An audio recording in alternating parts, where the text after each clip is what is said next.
All right, so thanks for tuning in. I was going to say this isn't the radio, this is YouTube. So, or MP3 if you're listening by MP3. I'm Gareth O'Shea, John. I run counterintuition.com, and I have with me Alec Gourley from fractionallyreserved.com.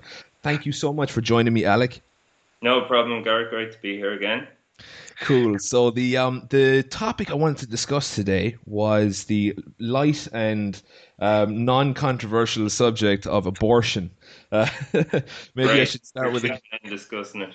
yeah. I wanted to maybe get a couple of disclaimers out of the way first. I want to be as clear as possible. I guess from the off, I have to say that my position is that I'm not in favor of abortion. I'm going to flesh that out. But what I want to say first is if you're listening and you're involved with somebody or you are somebody who has had an abortion, this is not like a judgmental thing. This isn't me, being like bringing all this condemnation and guilt like a lot of these people do when they talk about this stuff. I really want to be clear that, we live in this crazy messed up society where we have imperfect information about everything. And I really don't blame people for making these kinds of decisions when the world is the way it is.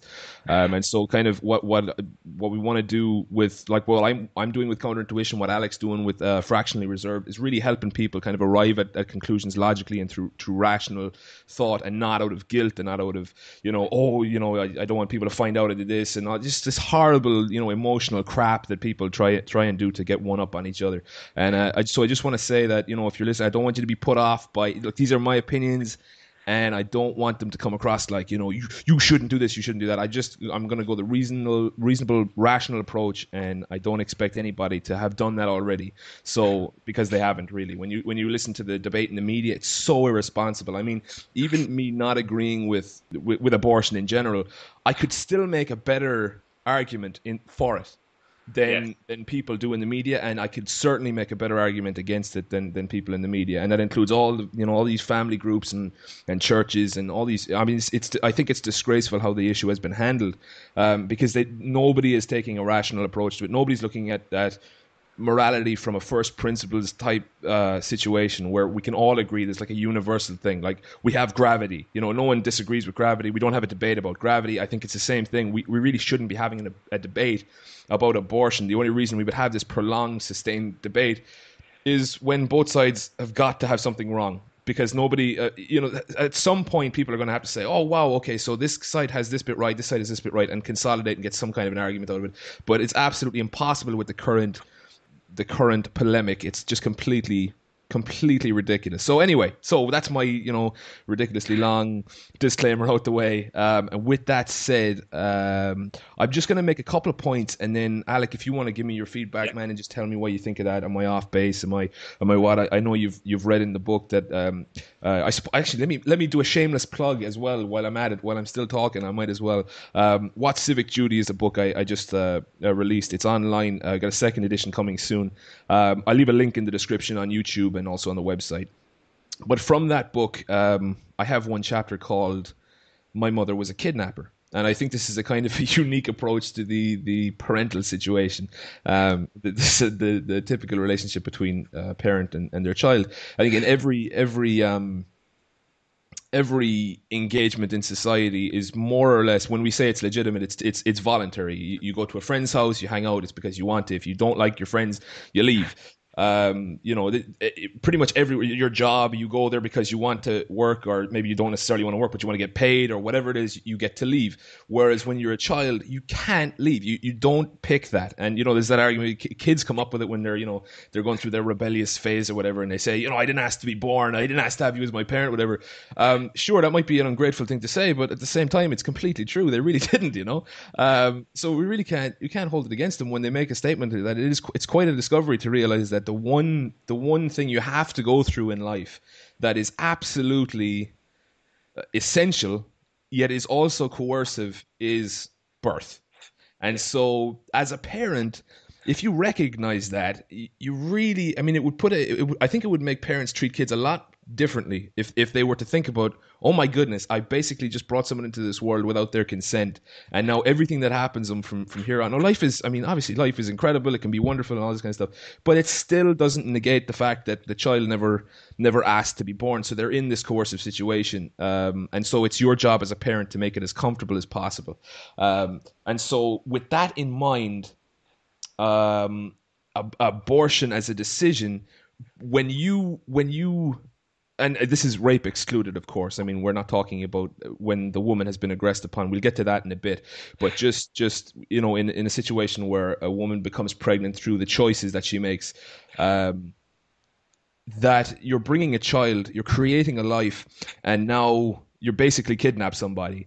And so just like if you were to kidnap somebody and lock them in your house, if you don't feed them, if you don't take care of them, they will die. And so we don't say, oh, that's okay, because he was kidnapped, he was, that person was basically parasitic, they couldn't survive on their own, so it's okay that they died. We wouldn't say that. We would say, wow, you crazy lunatic, you just kidnapped somebody and you neglected them. Now, I'm not saying that again. I want to get back to not saying that you're a crazy lunatic if you had an abortion in the past. I understand that it's a little different, and that society has framed it very, very different, at least the kind of understanding that we're presented with. And so I don't, I really want to get away from the whole judgment and condemnation stuff, just to reiterate that. But what do you think about that perspective, Alec? I mean, do you think that that's a legitimate perspective to have? Yeah, it certainly is. I mean, you'll hear the glib, largely American expression is, but people end up where they'll end up because of a series of poor choices. Or, this guy or this girl is where they are because they made a series of poor choices, when the biggest choice of all, i.e. to be born or not to be born, is outside the child's hands. So the most important choice of all really is outside of your control, which is the big thing. I mean, a lot of people are at, the mercy of what you would call a genetic lottery. I mean, the person didn't choose to be born. They didn't choose what their parents' upbringing, occupation, prevalence to addiction actually was. From there on in, when they're able to make decisions themselves, yes, they can make a choice after that. But you're dead right. I mean, you have it in the book. My mother was a kidnapper. If we're talking about abortion, I mean, is it, the person that could have been my mother is a murderer? If we could frame it like that in the abortion debate as well. It's a very interesting thing because, I mean, choice and free will are key, human ideals and cornerstones, but then it's taken out of the child. I mean, the child doesn't decide what formula they're fed. They don't decide what time they go to bed at. They don't make any of these decisions. So it's coercive, you're correct, from day one.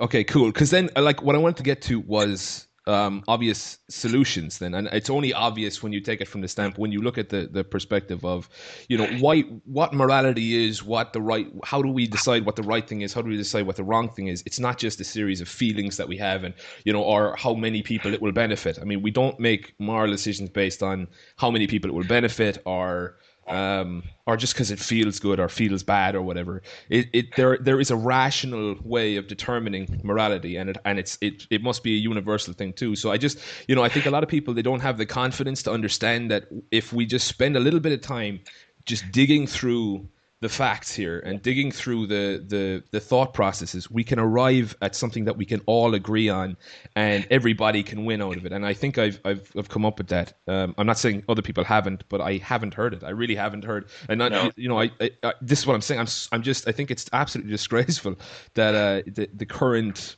talking heads and the current representation on both sides, and I saw on YouTube there was this big video. I had some friends who were involved in it.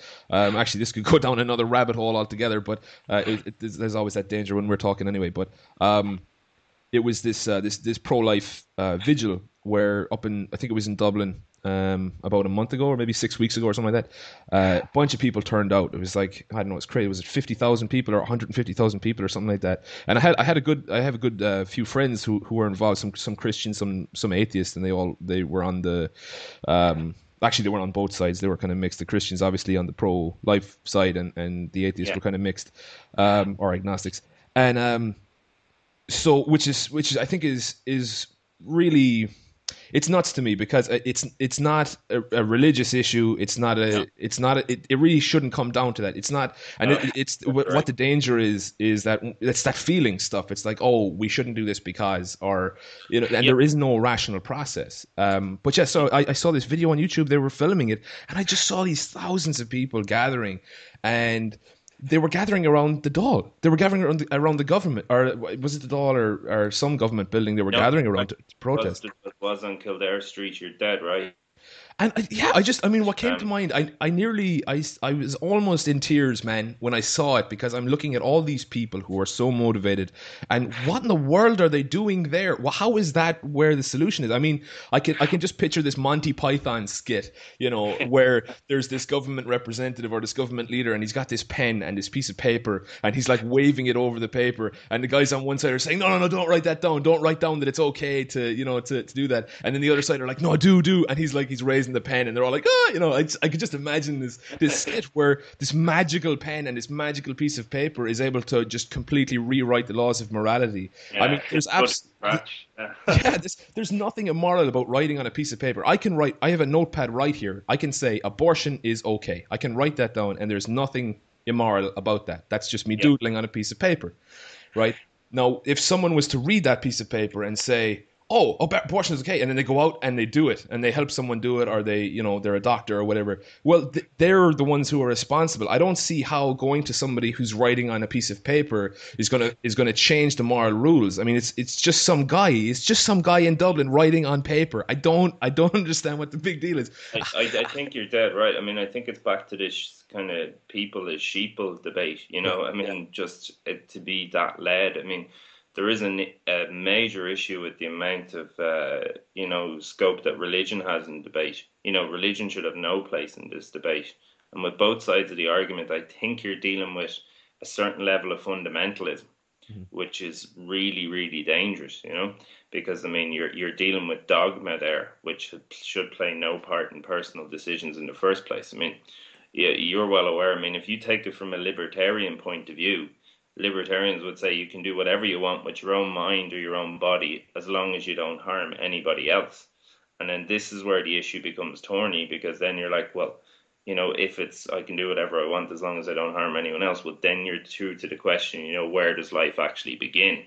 This is where the argument should take place. This is the field where it should take place. Not, I'm a believer, I'm a non-believer, or the bishop said this, or the such and such said that. I think that's really what you're touching on there. That's right, and I think that's something that we should address. I mean, when you're dealing with people, I mean, it is different to. I know a lot of people won't agree with me on this. We're talking about animals or whatever. Animals don't have the same freedom that we do because they can't express it. They're not on that level where they care. I mean, they don't. They're after food. They're after reproduction. That's pretty much what they're after. Now, some animals are obviously more advanced than others, but we treat people in the same way. And the problem with that is we are fundamentally different. What makes us different is our ability to imagine the future, to imagine the past, to have preferences, to have this kind of stuff. And that does not get us off the hook then of saying, okay, well, the child is only 2 months old from conception or whatever, and Yeah, therefore it's not a person, because as people, we have this imagination where we can say, well, actually, that child is potentially, because we all were there at some point. We know that people are going to grow into that, and so it's not a case of when do they become a person, but that as an entity, that's absolutely has to be what they are. We can't say that they're going to grow into a brick or something. It's not like the fetus is going to magically become just a rock. yeah, Yeah, we know that it's going to be a person. And even, I mean, after birth, you have 2-year-old, 5-year-olds, and you're constantly making decisions for the child, and overriding their will. A kid says, I want another chocolate bar or whatever, and they've already had like 10, and you're like, okay, obviously I can't give you any more. You're going to be overweight, you're going to be sick, and you're overriding their free will. But the reason you're doing that is because when they come to the age of reason, whatever arbitrary age that is, whenever they can make these decisions and express this kind of, this level of freedom on their own, they can look back at that time and say, oh, thank you. I was irrational back then, and you helped me. And so you're always trying to anticipate what the child would want when when Yeah, and and I mean to go with that as well. I mean, you're trying not to harm them in any way. You know, you're trying to protect them. You're trying to give them, a better life in the future. So absolutely. it's positive intentions. But I mean, it's like you're saying there as well. I mean, when does life begin? I mean, there's people who have aborted at 25, 26 weeks. Who feel they've aborted a fetus, whereas there's people who might have had a miscarriage and lost, someone at 25, 26 weeks during pregnancy, but they mourn a person. Yeah. This is where personal opinion and personal feeling comes into it. And you're dead right. I mean, I heard a senator in our upper house here in Ireland, calling it, another violent solution to a problem. And I was thinking about it, I don't know what he's on about. And then I thought, well, yeah, actually, he's kind of right about that. Every problem we seem to encounter on a national scale seems to have to be solved with some form of violent means. Right. Right, and that's funny actually. With the point you were making about that you're making these choices for their own good, and I think Yeah. they've the pro-choice side has made this. I really don't like the whole pro-choice pro-life polemic anyway, because it's No. kind of misleading. That language is quite misleading, because I'm obviously for both. I'm pro-life and pro-choice. I want people to be able to make decisions, and I want people to live. So it's kind of it's quite sneaky, but we'll use it anyway, I suppose, just for with that said. So the pro-choice side will make the argument that it's okay. Let's say you have this 16-year-old teenager. She gets pregnant, and again, we're leaving out rape for now. This is purely just bad decisions or whatever, or at least incomplete decisions. They make the argument that the quality of life of the child won't be. And this is an old argument. The quality of life of the child would be very, very poor if you go ahead and have them. So it's like torture. It's basically like bringing someone into the world and then torturing them. And so it's better to just do away with the child so that they don't suffer that.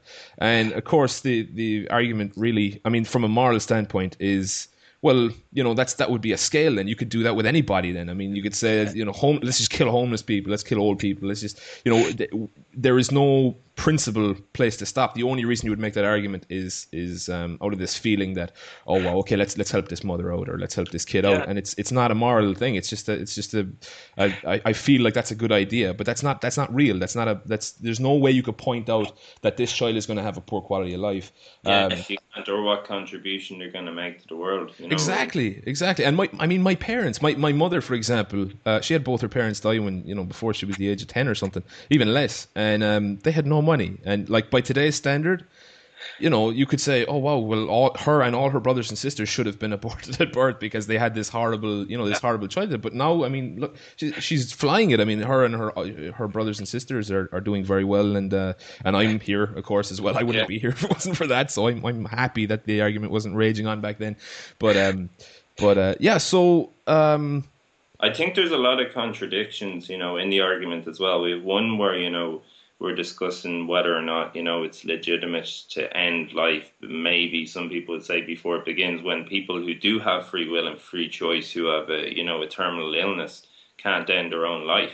So we're in an interesting debate there. Will refuse on one hand somebody who has free choice to make a decision, and then somebody who has no choice in the matter, as you said, to just end theirs, without any possible discussion. So we're at a little bit of a thing there. But I mean, in Ireland as well, I mean, it's crazy that, where abortion seems to dominate the airwaves, any kind of media, when, essentially there's a few people thinking, well, is this an attempt just to divide the nation? The country's bankrupt. We're talking about abortion. The country's bankrupt. We're talking about sending troops to Syria to possibly kill people we don't know, when we're trying to legalize the killing of, unborn children here. I think it's quite an interesting debate there. Absolutely.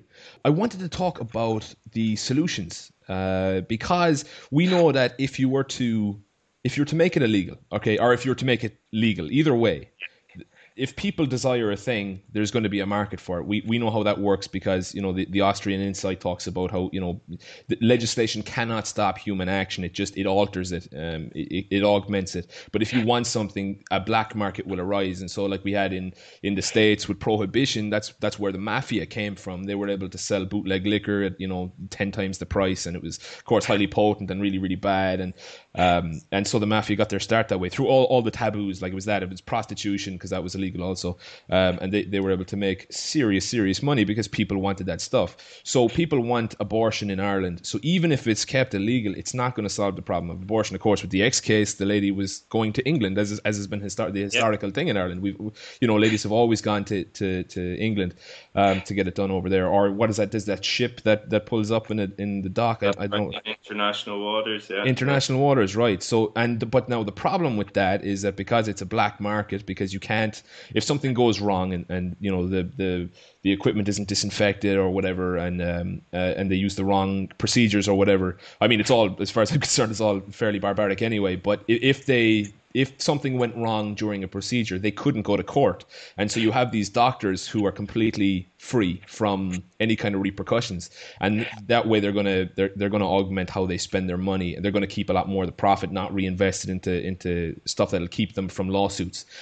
So keeping it illegal and allowing people, knowing that people will go ahead and get abortions anyway, is obviously worse than the opposite. Now, I don't advocate for the legalization of it either, and the reason I can do that, and I think the reason libertarians typically, I think it's been my experience that libertarians and the anarchist types, they are very, very much pro-choice, typically, because if you're not pro-choice, and if it's a crime to kill somebody, to kill a fetus, then they think the only solution then would be to have a state or a government who will then put someone in prison or whatever. Whereas I see a very, very different scenario playing out when you have a marketplace for it, and again, this is just an idea. This isn't how it necessarily has to be, but like we were talking about yesterday, the marketplace isn't the solution; it's the environment for the solution. Here is one possible solution that I was thinking of, where it would not be illegal to sell parental titles, because I think a large part of the problem is you've put a price control. And again, another insight of the Austrian school is about introducing price controls, and how when you put a price control on something, you create a shortage. It's supposed to do the opposite. So when the government feels something is too expensive, when it's any kind of stock or whatever, they will put a cap on it and say, if you're selling this thing, you can't sell it for more than whatever, 20 quid, 25 quid.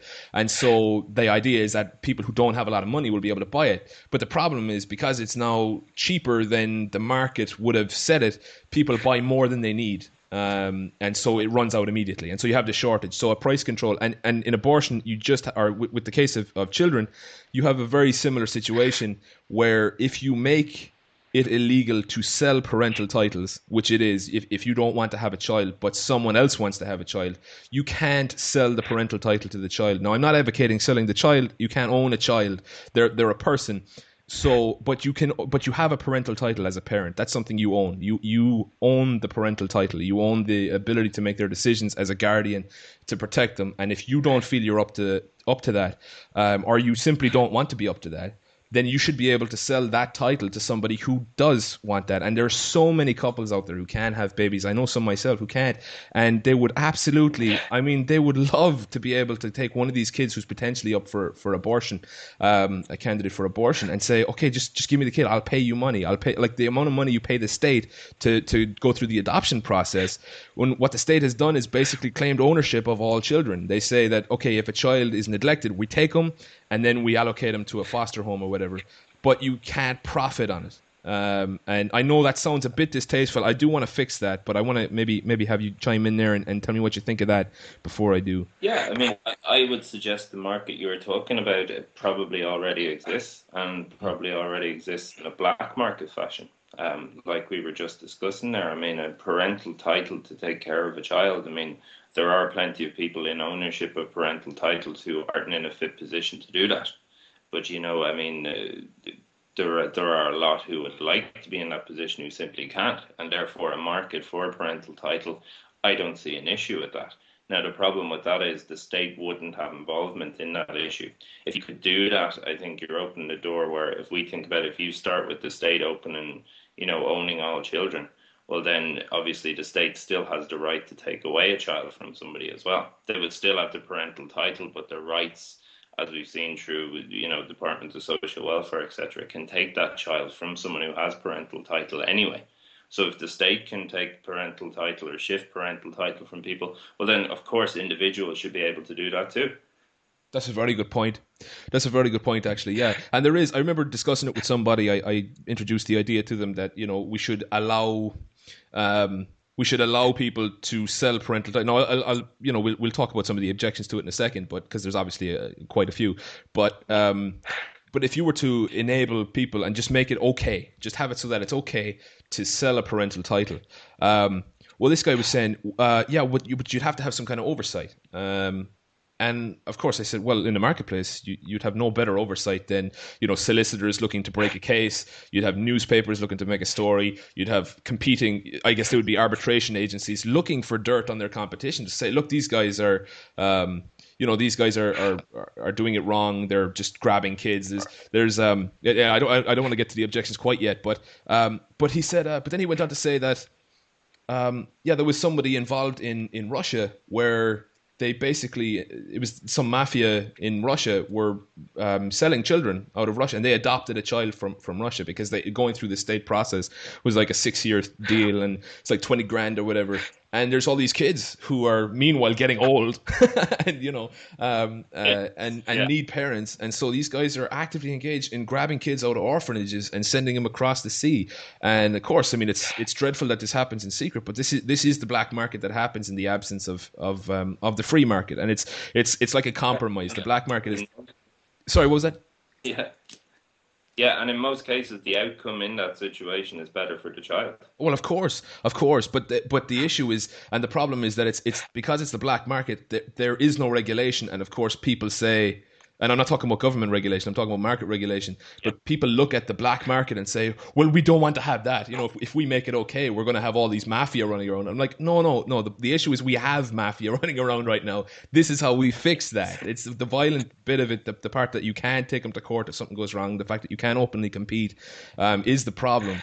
And then someone else who was with us chimed in and said, yeah, okay, I get that, but the problem with me is it just doesn't sit well with me, and I'm like, okay, but abortion does, I mean, if you think it's not tasteful to sell parental titles, but it's and I get, okay, of course they weren't advocating abortion either, they weren't saying that, but I think it's this fallacy that if I would rather put up with a system that I don't agree with than strive for a system that works. That might be slightly distasteful to me. Even though I can address all that stuff too, I think all that stuff can be addressed. It's just going to take a bit of time. But I'd rather have children killed than have another system I disapprove of that doesn't. So long as I'm not seen to approve it, I don't want people to think that I approve of that. And so it's kind of, I don't know. I think it's kind of. I think it's a logical fallacy to go down that road, but we don't need to go into logical fallacies. That's a whole other podcast, I think, again. So, so just some of the objections to it were, obviously the first thing that comes to mind is that ladies will become pregnant specifically to sell babies. Now, again, when we're talking about from the Austrian school, I think just taking a little time to think about it, like you'd have the solution to that in two. I mean, it's not there is no solution. It really isn't a problem. Sure, you might have in a transitional stage to having it okay to sell parental titles, you might have some people capitalizing on it and just literally just getting pregnant like every year in order to sell a baby. But of course, when you have increased supply, when there's so much children out there, because of this practice, the price of the parental title will go down. It'll become less profitable, and of course, nobody's going to go through. I mean, that's a big investment. 9 months of time and all that money to go to the doctor and to keep a child healthy. That's a big investment. I think there'd be very few women. There definitely would be women out there who would do it, but I think there would be very few. And of course, it would lessen as time goes on, and as you find that kind of equilibrium where there isn't such a crazy shortage of children, and you just have this crazy mismatch between thousands of parents who want kids who can't have them, and thousands of kids, probably tens of thousands of kids, and I know the statistics are probably higher than that again, but who let's have an abortion because they have no value, and that's what it comes down to. They have no value, and I really do hate to be talking in terms of profit with children, but I just want to remind anybody listening of the alternative here, because what we have is a system that basically puts zero value on unborn children. Whereas if they had a value, you'd have potential mothers, pregnant mothers who don't have any money, who are saying, look, I can't even afford the doctor's bills. And you'd have these agencies, arbitration agencies, who sell parental titles, actively looking for these mothers to pay their bills. They'll pay their bills. They'll give them counselling. They'll pay them a slice of the parental title. They'll take care of them. And it's just, I mean, the alternative of going through the abortion, even for the mother. I mean, we know the studies that have come back that show how traumatic it is for a mother. Like, you could have a system where these people will actively counsel, keep the child alive. The mother doesn't have to keep the child, but for the 9 months or duration of the pregnancy, they'll pay all the costs. They'll pay for the counselling. They'll give her housing if they need to, because they're able to sustain that if there's a profit on the parental title. So I don't know. What do you think about that? No, I think you're right. And I mean, I think we're kind of worrying morally about, the proposition of selling or buying parental titles, but let's not beat around the bush here. I mean, we have a social welfare system in this country where people are actively seeking parental titles and seek to get pregnant to profit themselves. That's a great point. I mean, we have a crazy welfare system here, as you know. I mean, welfare should be, a safety net, not a bouncy castle. Which is actually what's happening in this country. I mean, everybody knows that there are a lot of women out there who become pregnant simply because they will be housed, they will be looked after, they won't have to work, but nobody actually thinks what life that child would have. They might be in a position where they'd be much better selling the parental rights, but they actually can't do that. So again, we're back to your point about well, let's not change to a system I don't like. I mean, the other argument you would have is, well, abortion lowered, the crime rates. And I think I'm talking from the Freakonomics point of view here, in terms of, well, the studies show that abortions lowered the crime rates in certain parts of America. But I don't think a similar study was done showing, well, what would the economy look like if there was more people around as well. That's very good, actually. That point you made, that the state basically already pays people to have babies. Yeah. So basically, what we have is the very worst case scenario in this alternate universe where you can sell parental titles on the open market. The very worst case scenario is that you get what we have right now. So it's like all the benefits we could get, and the very worst case, we just we have what we have. So it's not really a big jump, and to worry about the ramifications. But again, it comes down to the morality of it, and I remember reading somewhere that before funeral homes went private, that it used to be a very much a church thing where the church would pay for the funeral homes to manufacture coffins and headstones and all this kind of stuff. And when people were suggesting, they dared suggest to privatize funeral homes, and people wanted to open up businesses where they would charge money directly to people for their coffins and for their headstones. They just had these fears, these imaginations of these kind of snake oil salesman type people hovering over the beds of these dying cancer-ridden people or whatever, saying just sign here and we get all your money, this kind of thing. So it's I think there's the same kind of scenario happening now, where of course it would be very, very, very sensitive to handle. It's such a sensitive issue that only businesses who are very, very subtle and very sensitive of people's feelings would actually get ahead in the market. Not that there wouldn't be some crooks out there initially, but it would be so negligible, it would be so minimal, and it would be nothing like the kind of crooks we have right now. When you're dealing with, I mean, I don't think people have enough information about the black market right now that has come out of the making it illegal to sell parental titles. The mafia for child trafficking. I mean, the child trafficking would disappear if you did this. I mean, it would not be an issue. It's the same argument, as currently illegal drugs. I mean, it's the exact same argument. Yep. And I think that would clean that up straight away. I know that's for another day, but just to bring it to that point, obviously, once you bring something above board, I mean, once Prohibition was repealed, I mean, the mafia for most parts disappeared. That's right, and I've heard, it's funny, there's people with that position, when they hear it for the first time, and they're all for making it illegal and having the state solve problems, which I think is just completely ridiculous. It's impossible, and completely, anyway, sorry, I'm not going to go down that road. But Yeah, so you suggest something like make something legal and the crime will disappear. And what they hear is, oh, because it's not illegal anymore, it still goes on, but we just don't count it as crime. And it's like, well, that's really not what we're saying at all. And there is a misunderstanding there of the relationship to people and the market and law itself, and that in the absence of something being handled by the market, it's because basically by making something illegal, it doesn't stop the thing. It just now has to be fixed. Any kind of problems that are addressed now have to be fixed by government. Whereas if you keep it legal, any problems that arise are handled by the market. And you know, from our insight, from the Austrian insight, we understand that people in the marketplace can solve stuff overnight.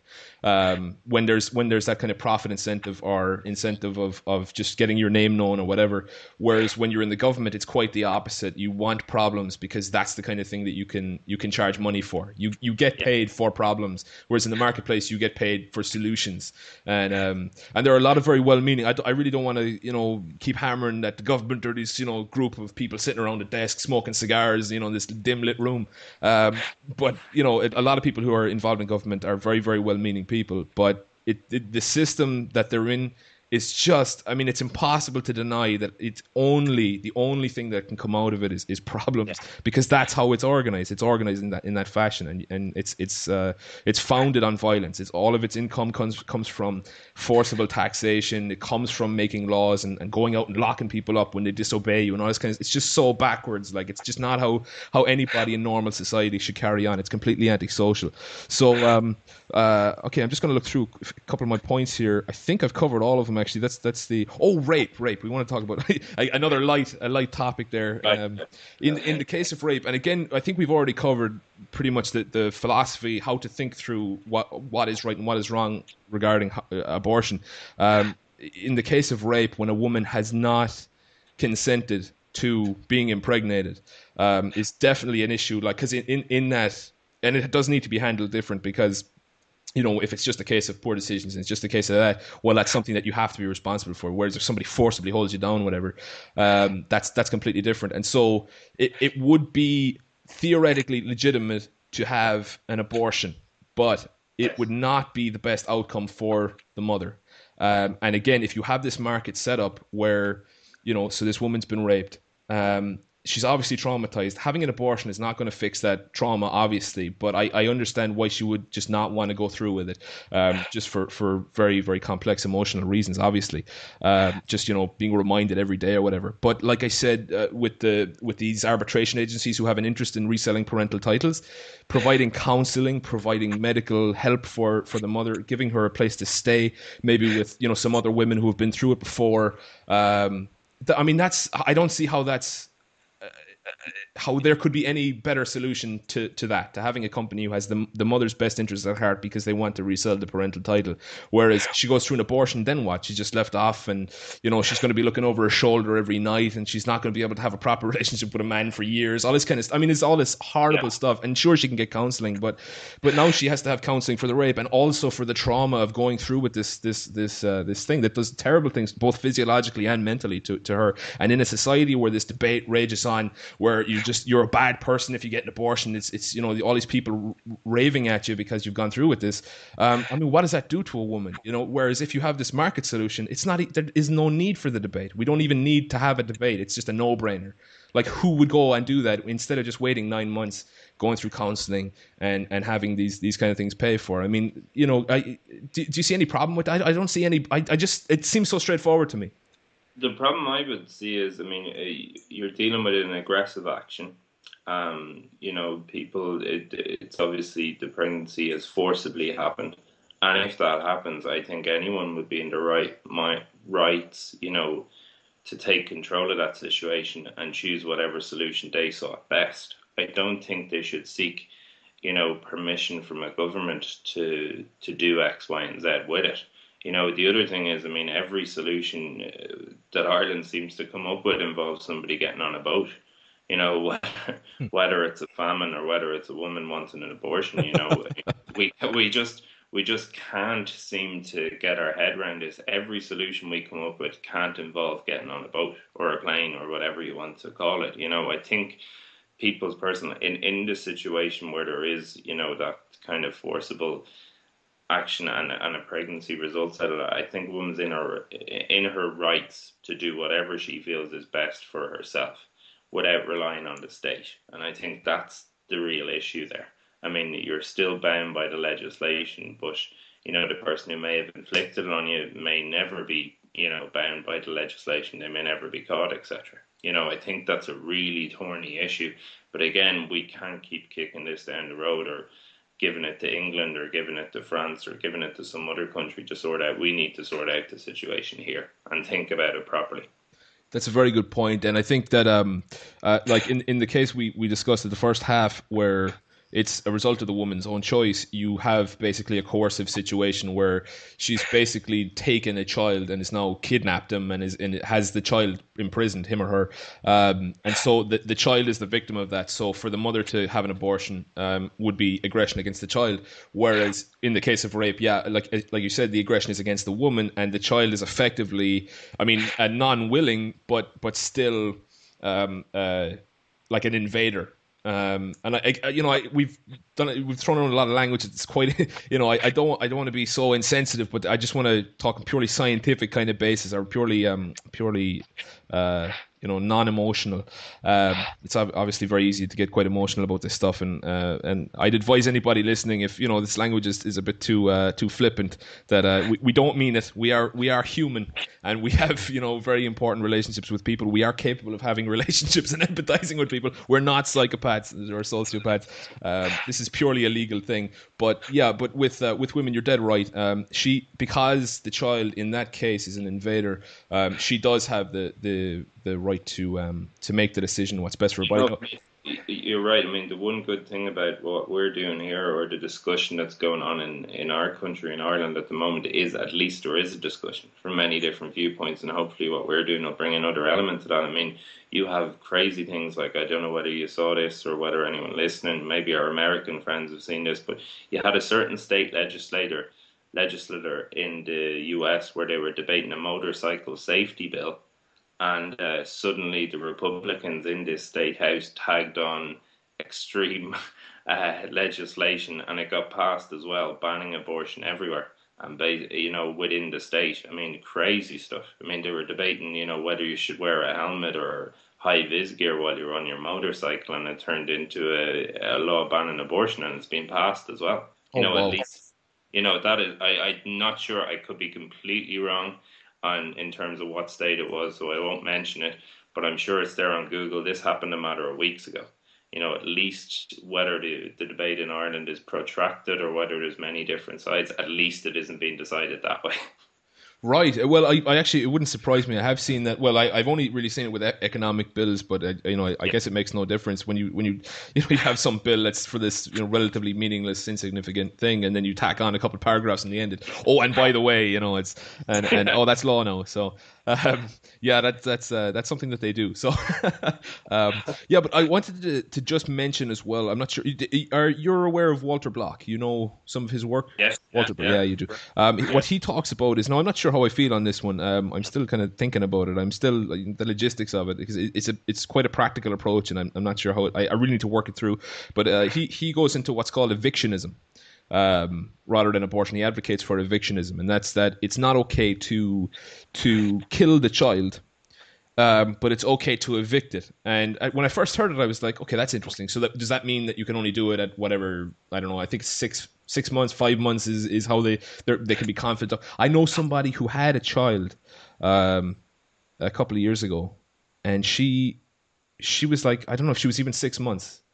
And she had to be there was some complication, and they had to go into surgery and get the child out of there. And the child is running around now like it's completely perfect. I mean, there's nothing wrong with that kid at all, and which I thought was really cool. I saw some photos, and she's like the size of my thumb, man. It was this tiny little person size of my thumb. But so she's like 6 months, and I think that they can do it like 5 months. They can do it with some degree of confidence, where they can take the child out of the mother and keep him alive in whatever incubation tanks or whatever. And again, that's another solution of the marketplace. There are so many people out there who don't want to see babies going through this, that they're actively looking at, look, doing so much homework, making this stuff cheaper, making this stuff more effective. And again, like, I just want to reiterate, in the case of rape, that yes, a mother absolutely can make the best, can make the decision for herself because she was aggressed upon. And I would just say that in a purely, in a well-developed market in this area, if the government didn't stick its nose into all this stuff, that we probably would already have a solution where the best choice for the woman would simply be to go to one of these specialists, and they wouldn't be killing a child. They would be taking a child and looking for suitable parents and compensating the mother in some way. But no, absolutely. From a moral argument in that case, that the mother has, it really is. She was aggressed upon. It's her body. That's her decision. Of course, then you get into the murky territory of proving one way or the other, or what they're doing right now in Ireland. If you prove that you will commit suicide, would I be wrong now in saying, because they've passed a law that says if you can prove you're suicidal because of this baby, because you're pregnant, then you can get an abortion. You have to go through like 5 doctors or 3 doctors, whatever it is, and convince them. You have to sit in front of them and convince them you're suicidal. Would I be right in saying that we're going to see a massive increase in suicide cases? Yes, I think suicidal ideation amongst women who are pregnant, I think, will skyrocket. Absolutely skyrocket. I mean, it's a nonsense for that system to be in place, but these are systems that government thinks are the best solution. I mean, the whole situation is farcical. You're going to have a perinatal psychologist as one of these 5 people that you mentioned in the country, of which I think there are only 2 for a start, so I don't know where that's going. But yes, I think figures from England show it as well. I think you're going to have, I mean, how somebody can get inside somebody else's brain, 5 different people on possibly 5 different days in 5 different places, and decide whether or not you have suicidal ideation and whether or not that's as a result of carrying a child is just beyond ridiculous. It's absolutely nuts. And it's an easy way out. And I mean, that kind of suits the government in a way as well. I'm sure there will be some form of taxation involved as well. Well, that goes without saying, I think. Yeah, there's definitely. Yeah, you will be taxed for feeling suicidal. Because of course, everything's going so well in this country that you couldn't possibly feel that way at all. Well, yeah, no, and that's it. I mean, in order to do that, in order to, with some degree of confidence, to sit in front of, I mean, these would be doctors with an air of authority about them. These aren't just, anybody. And probably all middle-aged men as well, which of course is really going to help the woman too, Yeah, and for her to sit in front of these people, I mean, I would imagine she'd really have to internalize that idea and make it real. I mean, if she wasn't suicidal before, or if she was only pretending, she's going to end up convincing herself in order to really get this done. And what if they reject her at that point? She now leaves, and she's internalized these ideas of suicide. And whereas before she might have just gone to a counselor, now she's actually thought long and hard about feeling suicidal. She's probably going a lot. There's going to be cases of actual suicide, I imagine, just because of this law. Which don't forget who framed this legislation with possibly 3, 4, 5 again middle-aged men sitting around a table. Isn't that something? Yeah. And of course you can. I mean, it's obvious because I really don't think sensible. I say if sensible women were in charge of this issue, who it affects solely, well, almost solely, obviously it affects men in some regard, but for the most part it affects women. If they were involved in it, I don't know if they would have come up with something like this. This does seem very detached from reality, the kind of legislation they have. Maybe they would have had some kind of pro-choice thing, but it would never have been if you can prove you're suicidal. That's just absolutely insane. Anyway, so that heavy subject matter, we might get away from, maybe lighten it up a little bit, because I'm feeling sad now, man. I'm just talking about this ideation there. That's it. Yeah. I have to convince you I'm suicidal so we can move on to the next topic. Others, yeah. All right, Alec. Well, okay. So I think that does it for this topic. Thanks everybody for listening, and respond with some comments. Get some comments in here. Like the video, share it. We want to hear from people. We want to really get connected with people here and see what people are thinking. Because when we watch the news or we look at the newspapers, I'm always I always feel that, maybe this isn't really what people are thinking. Maybe this is just some guys and they're writing this newspaper and they really are disconnected. They're somewhere in some office writing these stories. And the debates that I've heard have been so lame. And maybe people are thinking it straight. Maybe people agree with it. Maybe the only reason I haven't heard this stuff is because everyone else already thinks it and they just take it for granted. And just these people are debating in the dolls. So I want to know. I want to know. So anybody listening, please leave a comment. Email us. You can email me on office@counterintuition.com. You can email Alec, what's your email address? Alec it's Alec at fractionallyreserved.com. Fractionally reserved. Will you spell that? That D doesn't come out. I said it yesterday. I heard myself say your website wrong Yeah. yesterday. If you just spell it there for everybody. So we're going fractionally FRACTIONALLY and then reserved. So RESERVED and then .com. I think So we get the award for the longest domains, both of us. yeah, I was ridiculously catchy domains. I mean, they wonder why libertarians never taken power, you know. That's brilliant. Well, Alec, thanks so much for joining me today, man. And it's always a pleasure to do this. Thanks, Gareth. Great stuff. Brilliant. Thank you.